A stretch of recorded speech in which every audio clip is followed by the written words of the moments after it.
Hello everyone, welcome to one more mini vlog. నాకు pizza తినబుద్ధి అవుతుంది. ఆర్డర్ పెట్టుకున్నామా? పిజ్జా ఆర్డర్ ఇంట్లోనే చేసుకున్నాం. సరే చేసుకున్నాం. సో దానికోసం కావాల్సినవి అన్నీ అయితే జెప్టోలో ఆర్డర్ పెట్టుకున్నాం అనమాట. కింద బ్యాటర్ కూడా ఆర్డర్ పెట్టుకున్నాం. సో ఇప్పుడు పిండి కలిపి అంతా చేసే వరకు ప్రాసెస్ అవుతుందని చెప్పి టమాటాలు అయితే ఉడకబెట్టుకొని వాటిని పీల్ చేసి మిక్సీ చేసి పెట్టుకున్నా.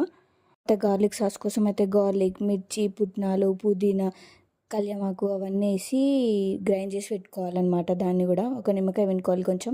ఇంతకుముందు చేసుకున్న టమాటా పేస్ట్ని అయితే కొంచెం ఆయిల్లో ఫ్రై చేసుకోవాలి. అందులో చిల్లీ ఫ్లేక్స్ అవి అయితే యాడ్ చేసుకోవాలి. సో ఇంట్లో ఓవెన్ లేదు, అందుకోసమే మేము ఏం చేసినా అంటే ప్యాన్లో టమాటా ఇవన్నీ కొంచెం గొలిచి పెట్టుకున్నాం, మంచిగా ఫ్రై అవుతాయి అని చెప్పి. అన్ని సాసెస్ అయితే రెడీ అయిపోయినాయి. ఇప్పుడు మనం ఆర్డర్ పెట్టుకున్న పిజ్జా బ్యాటర్ ఉంటుందిగా, దానిపైన ఈ సాసెస్ అన్నీ స్ప్రెడ్ చేసుకోవాలి. స్ప్రెడ్ చేసుకున్నాక మనం వెజిటేబుల్స్ని దానిపైన పెట్టుకొని చీజ్ అయితే స్ప్రెడ్ చేయాలి. మొత్తం స్ప్రెడ్ చేసి దానిలో ఇంట్లో ఓవెన్ లేదు కాబట్టి మేమైతే నాన్ స్టిక్ ప్యాన్లో అయితే పెట్టినాము. ఒక 15 minutes తర్వాత పిజ్జా అయితే రెడీ అయిపోయింది. సో ఇంకొక పిజ్జా కోసం అయితే అన్నీ రెడీ చేసి పెట్టుకున్నాము.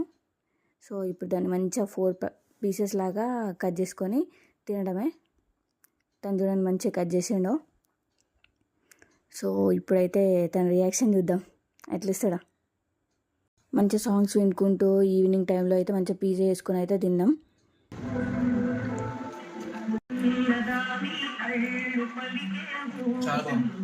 Thank you for watching. Bye bye.